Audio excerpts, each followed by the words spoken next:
এই তোমার বস কই? ভাই বস তো এখনো আসেনি, আপনি বসেন, বস আসবেন একটু পরে। না বসবো না, তোমার বসের সাথে একটু কথা ছিল, লেট হবে নাকি আসতে? না ভাই এখনই চলে আসবে না, আপনি আর একটুখানি বসেন, এখনই চলে আসবে। ভাই বসেন, এই যে এই টুলের পরে বসেন ভাই, এনেন এইখানেই বসেন ভাই। আচ্ছা ঠিক আছে, এখানে একটু বসি তোমার বস আসা পর্যন্ত। আচ্ছা তোমাদের ব্যবসাপাতি কেমন চলছে? ভাই ব্যবসা বাণিজ্য আলহামদুলিল্লাহ ভালোই চলতেছে, কিছু মালের অর্ডার ছিল তাই কুরিয়ার করতে গেছে বস। তোমাদের তো ভালোই মালের অর্ডার আসতেছে, আমার তো গত এক সপ্তাহ ধরে কোনো অর্ডারই নেই। ভাই এই যে বস চলে আসে। আরে অপু ভাই, যে কি অবস্থা, কখন আসলেন? আরে ভাই কেবল মাত্রই আসলাম।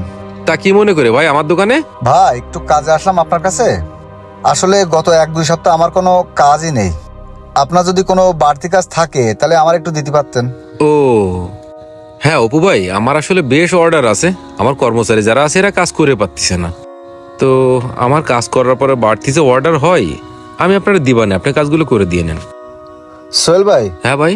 আপনার সাথে আমার আর একটু কথা আছে, একটু বাইরে আচ্ছা, ঠিক আসেন আছে দেখি। চলেন। ভাই শোনেন। কি হয়েছে ভাই বলেন।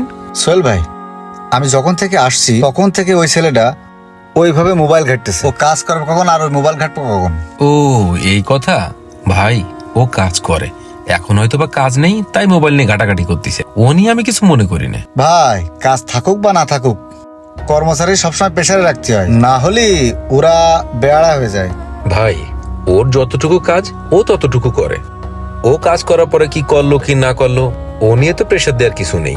আরে ভাই আপনি বিষয়টা বুঝলেন না, বিষয়টা বুঝতে হলে আপনি চলেন আমার দোকানে, চলেন আমার দোকানে চলেন, দেখেন আমার কর্মচারীরা কিভাবে টাইট দিয়ে রাখেছি। আরে না ভাই থাক। আরে ভাই চলেন তো চলেন। আরে আরে আসেন ভাই আসেন, দেখেন তারপর দেখাচ্ছি। চলেন চলেন ভিতরে চলেন।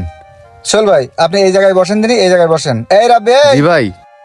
চেয়ারটা ভালো করে মুছে দাও। আচ্ছা ভাই। আচ্ছা ঠিক আছে ঠিক আছে, আর মুছে লাগবো না, দাও। ওই ও কিরকম মুছা কয়, ভালো করে মুছা হয়েছে? ভাই ভালো করে তো মুছে দিলাম, চেয়ার তো মুছাই ছিল আগে। আরে অপু ভাই সমস্যা কি, চেয়ার তো মুছাই আছে, আমি এই জায়গায় বসতেছি। সোহেল ভাই আপনি চুপ করেন দিনই। এই তোমার চেয়ার মুছতে কইছে মানে ভালো করে মুছতে হবে। ভাই মুছাই তো রয়েছে, আর ওতে তো ময়লা নাই, কি মুছবো? এই বিয়াদব, আরে অপু ভাই, আবার মুখে মুখে তর্ক করতেছিস? আরে অপু ভাই আপনি থামেন তো, থামেন, আমি এই জায়গায় বসতেছি, বসেন আপনি ওই জায়গায় বসেন, বসেন আপনি বসেন। একটা কথা বললি কানে যায় না। ওই সকাল ধরে ক্যারাম বোর্ড কয়টা বিক্রি হয়েছে? ভাই সকাল ধরে কোনো কাস্টমার আসেনি। কাস্টমার দেখি সকালবেলায় সামনে দিয়ে ঘুরে বেড়ায়, তোর তো সামনের দিকে নজর থাকে না। অপু ভাই আপনি থামেন তো, ও ছোট মানুষ, এত বকাঝকা করতে হয়? এই যা, আমাকে দুজনের জন্য দুটো চা নিয়ে আয়, কাজের কাজ কিছু করবে না, শুধু ঢন করে বেড়াবে। যা যা যা, চা নিয়ে আয়। ঠিক আছে ভাই যাচ্ছি। সোহেল ভাই দেখেছেন আমার চোখের দিকে তাকায় কথা বলতে পারে না। ভাই সবই তো দেখলাম, কিন্তু আপনি যেভাবে ওরা চাপ দেন এটা একটু বেশি বাড়াবাড়ি হয়ে যায় না অপু ভাই? ভাই ছোটখাটো কাজের জন্য যত চাপে রাখবো তত আমার বেশি কথা শুনবে। কোনোদিন ও আমার বিরুদ্ধে যাওয়ার চেষ্টা করবে না, ও কাজও বেশি করবে, আমার বেতন দিনে। আচ্ছা ঠিক আছে ভাই, বুঝলাম। সোহেল ভাই আমি অনেক চেষ্টা করি কাজ কিভাবে বাড়ানো যায়, বুঝেছেন? ভাই এই নেন আপনাদের চা। ও চা চলে আসছে, চা নেন। আচ্ছা দাও।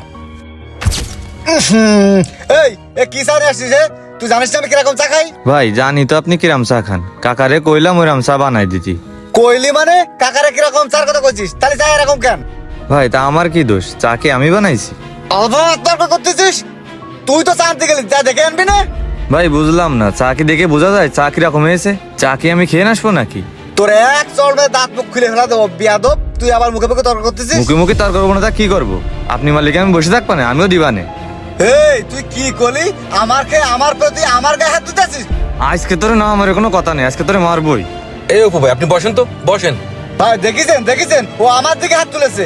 ভাই আমি কি দেখবো, আপনিই কন, এটা তো আপনারই দোষ। আপনি ওরে যে পরিমাণে টাইট দেন, আমি তো প্রথমে এসে আপনারা কইছি এত চাপ দিতে হয় না। একটা কথা আছে ভাই, নাট যদি বেশি টাইট দেয় না তাহলে নাটের কিন্তু পেস কেটে যায়, বুঝতে পারিছেন? এই রাব্বি তুমি যাও তো, এই দেখি যাও, আমি দেখতেছি। আজকে বাইসে গেলি? অপু ভাই আপনাকে একটা কথা বলি ভাই, আমি এর আগেও দেখেছি এবং শুনেওছি যে আপনার দোকানে কর্মচারীরা বেশি দিন থাকে না, ওই আসলে 1 মাস 2 মাস, কিন্তু আজকে বুঝলাম কেন আপনার দোকানে কর্মচারীগুলো থাকে না।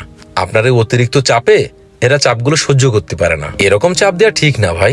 আপনি নিজের একটু পরিবর্তন করেন, তা না হইলে আপনি তো এভাবে ব্যবসা করতে পারবেন না ভাই, আপনার দোকানে কর্মচারী কোনো সময় থাকবে না। সোহেল ভাই আসলে ভাই আমারই বুঝতে ভুল হয়েছে, কর্মচারীর সাথে আমার এরকম ব্যবহার করা উচিত হয়নি। যাক অপু ভাই, আপনি যে আপনার ভুলটা বুঝতে পারছেন এটা ভেবে আমার ভালো লাগতেছে।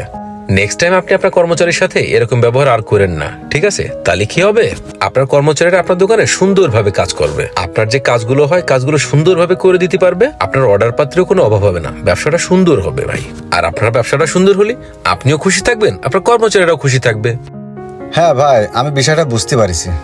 আচ্ছা ঠিক আছে অপু ভাই, আপনি তাহলে থাকেন, আর একটু সময় পাইলে আমার দোকানে আসেন, আপনারা যে কাজগুলো দিতে চাইছিলাম ওই কাজগুলো আমি আপনার বোঝাই দিবানে। ঠিক আছে। আচ্ছা ঠিক আছে ভাই, ওকে।